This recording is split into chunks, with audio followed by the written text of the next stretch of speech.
Rezeki biadillah ikhwah sekalian. Rezeki biadillah. Allah bukakan rezeki. Saya cuman karena tidak enak kalau saya mau menceritakan keadaan saya pribadi ya. Kalau pengalaman saya pribadi terlalu banyak bukti-bukti nyata subhanallah yang saya hadapin pribadi. Pada saat lagi terdesak dari sisi ekonomi, godaan luar biasa. Ada pinjaman yang berbunga, ada yang begini, ada yang begitu. Tetap saya tolak, saya komitmen. Sampai pada titik terakhir, titik klimaksnya saya pertahankan. Allah berikan jalan keluar yang tidak masuk di akal ikhwah. Betul-betul tidak masuk di benak saya. Saya ceritakan salah satunya. Pada saat saya ada masalah kemarin di Kalibata. Ini untuk diambil ibrah saja. Restoran saya buka 2 tahun 8 bulan. Kemudian saya pertemukan antara omset sama bayar sewa dan ya, servis jasnya. Karena di mall ada servis jas maka tidak cukup, tidak berimbang. Saya merasa selama hampir 3 tahun tidak mendapatkan keuntungan. Lalu saya berpikir untuk menutup restoran itu. Dan pada saat itu subhanallah saya berpikir restoran ini sudah saya tutup aja deh. Saya jual aja. Mungkin dengan kesibukan dakwah, beberapa ikhwah juga yang saya amanahkan di situ sudah ada yang satu yang sudah niat mau kuliah, udah nggak bisa lagi lanjut. Saya bilang oke lah baik. Selama 3 bulan vakum, nggak bisa bergerak sama sekali.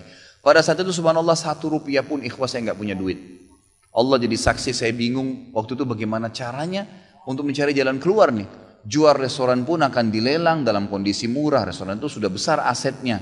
Ini gimana caranya saya nggak punya duit. Mindahin ke tempat lain butuh uang untuk sewa. Gitu kan, membuka lagi butuh uang yang baru untuk membayar sewa yang tertunggak, gitu kan. Tidak dibongkar juga akan dibongkar paksa. Ini kalau ada waktu tentu sampai waktu tentu, kalau tidak ini akan dibongkar paksa. Subhanallah, godaan luar biasa. Ada yang masuk saya tidak tahu dari mana, SMS masuk ke HP saya, pinjaman dengan bunga yang ringan 250 juta sampai 750 juta terus dari banyak perbankan saya nggak tahu tiba-tiba masuk. Saya tidak pernah iyakan, selalu. Gitu kan, saya cuma berusaha ikhtiar berdoa sama Allah, tawarin kepada orang kalau ada yang mau punya saham dengan saya. Subhanallah, pas titik klimaks 3 bulan kemarin, 3 bulan tutup ya sementara, dan saya sudah berpikir mau jual pun sempat saya tawarkan belum ada yang beli. Saya tiap hari saja berdoa. Di masjid ini saya kedatangan seseorang, jemaah pengajian saya, bukan jemaah pengajian sebenarnya, dia rutin mengikuti ceramah kita ya yang diupload di YouTube dan tinggal di Paris. Orang Indonesia, orang kita tapi tinggal di sana. Datang selama ini dia selalu kalau saya punya program gali sumur diikut. Ada program kemarin badal haji ditipin uangnya. Selalu program sosial diikutin sama dia. Subhanallah pada saat lagi dia bilang sama saya SMS, Ustaz saya mau ke Jakarta, saya ingin hadir pengajian Ustaz langsung. Saya bilang baiklah kalau gitu silahkan fadhal. Selesai pengajian kita waktu itu selesai jam 9 malam kurang lebih seperti jam-jam seperti ini. Lalu kemudian dia datang sebelah saya belum pernah lihat orangnya. Lalu dia salaman sama saya, dia bilang, Ustaz saya Pak John Firdaus, dia bilang sama saya gitu. Terus saya bilang, oh iya Pak, saya belum paham nih. Dia bilang, saya yang dari Paris Ustaz. Oh antum, terus salaman lah, ngobrol-ngobrol. Sampai ke mobil gitu kan. Saya sempat kasih dia beberapa buku yang biasa saya bawa di mobil. Ini akhi mungkin antum bisa baca-baca di sana sama keluarga dan seterusnya. Sebelum berpisah, dia bilang sama saya, Ustaz saya sempat bawa teman ke Kalibata. Kok saya mau ajak makan tutup tempatnya Ustaz? Oh iya ceritanya ada tunggakan pembayaran yang belum saya bayar dari sewanya karena tidak cukup antara omset penjualan dengan ini. Oh gitu Ustaz iya. Kira-kira butuh berapa biaya? Saya bilang mungkin saya butuh sekitar 250 juta untuk memutar kembali restoran ini. Karena butuh ada tunggakan 168 dan saya harus dengan biaya operasional sekitar 250 juta. Rencananya memang saya mau buka saham kalau memang ada yang mau masuk. Dia bilang sama saya tiba-tiba ini cuma mau berpisah di sini di depan masjid ini, dia bilang sama saya, Ustadz kalau Ustadz bilang saya baru saja kemarin masukin anggaran dana saya 400 juta di satu perusahaan. Kalau saya tahu saya akan ikut sama Ustadz. Ya sudahlah akhi, qadarullah nggak apa-apa gitu kan. Tapi kalau emang Ustadz mau, saya coba pikirkan nanti saya pertimbangkan. Kira-kira berapa? Saya bilang saya akan buka saham 250 juta itu 10% dari omset antum akan ambil. Karena aset restoran sekarang 2,5 M. Baiklah, dia bilang sama saya gitu. Saya pulang ke Paris ini, hari Senin saya berangkat, saya bicara sama istri, saya langsung kasih berita ke Ustadz lalu saya kasih. Baiklah saya bilang kalau begitu. Dia pulang subhanallah, saya pikir ya sudahlah, ini mungkin dia mau pertimbangkan lagi. Malamnya, pada malam itu juga, dia tiba-tiba SMS ke saya, dia bilang Ustadz setelah saya musyawarah sama istri, saya akan transfer ke Ustadz dengan jumlah 250 itu. Supaya bisa bergulir dan saya siap mengambil 10%-nya. Gitu kan, saya sujud syukur kepada Allah, alhamdulillah ada jalan keluar gitu. Subhanallah saya ke Kalibata, saya bicara besoknya sama GM-nya, saya ngobrol, ini gimana jalan keluar, saya sudah ada duitnya sekarang dan mau diputar. Oh udah nggak bisa Pak Khalid, ini kan sudah 3 bulan vakum, udah nggak bisa, harus dibongkar, udah tutup, nggak bisa lagi. Kalau Pak Khalid mau pindah tempat lain silakan, atau mau buka sini kembali harus ganti nama.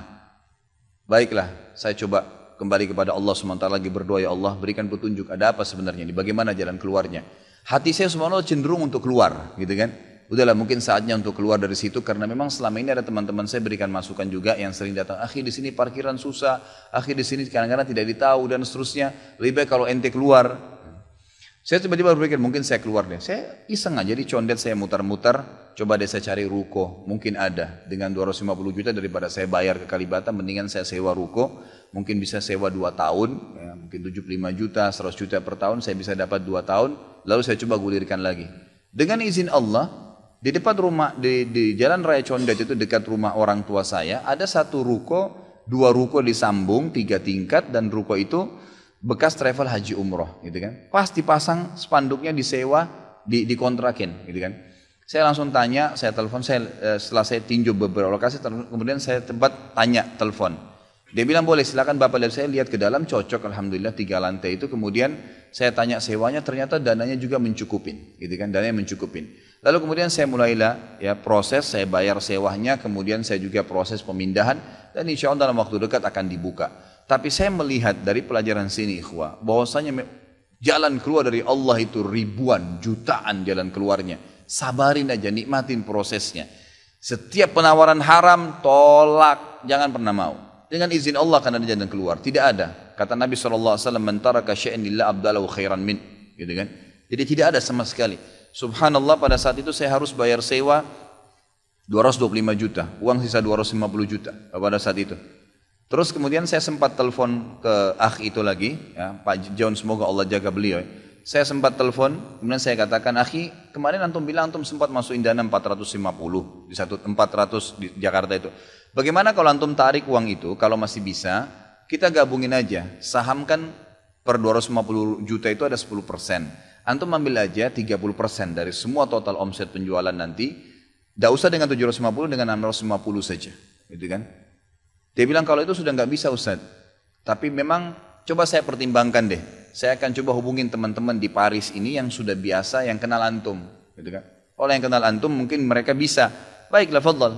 Subhanallah, besok dia SMS lagi ke saya, Ustaz, saya sudah musyawarah dengan istri, ternyata saya punya dana cukup 650, kami yang pegang semua saham itu, ditransfer uang semua ke saya. Yang tadinya saya dari 1 rupiah tidak pegang duit, masuk uang 650 juta ikhwah, tidak masuk di akal, gitu. Sesuatu yang tidak masuk. Orang ini saya nggak kenal, nggak pernah ketemu, sekali ketemu di sini, dan sekarang sudah kembali ke Paris. Setiap kali saya bilang akadnya saya akan kirim, baru tadi saya kirim akadnya. Sudah nggak apa-apa Ustaz, saya percaya. Akhi, ini bisnis loh, bisa untung rugi. Sudah paham Ustaz. Orang lain aja banyak bisnis dia rugiin saya nggak takut, apalagi sama Ustaz. Sudah silakan, alhamdulillah. Saya melihat Allah berikan jalan keluar yang sangat dimudahkan. Yang penting nikmatin prosesnya dan yakin kepada Allah SWT. Jangan takut. Jangan takut. Dan ada banyak kisah seperti dalam hidup saya yang saya mungkin sebagian tidak diceritakan gitu kan. Cuma ini tadi saya buka supaya memang bisa ada pengalaman. Karena rata-rata sini karena hanya masalah kekhawatiran saja. Kekhawatiran rezeki yang insya Allah tidak akan ada masalah dalam kehidupan kita.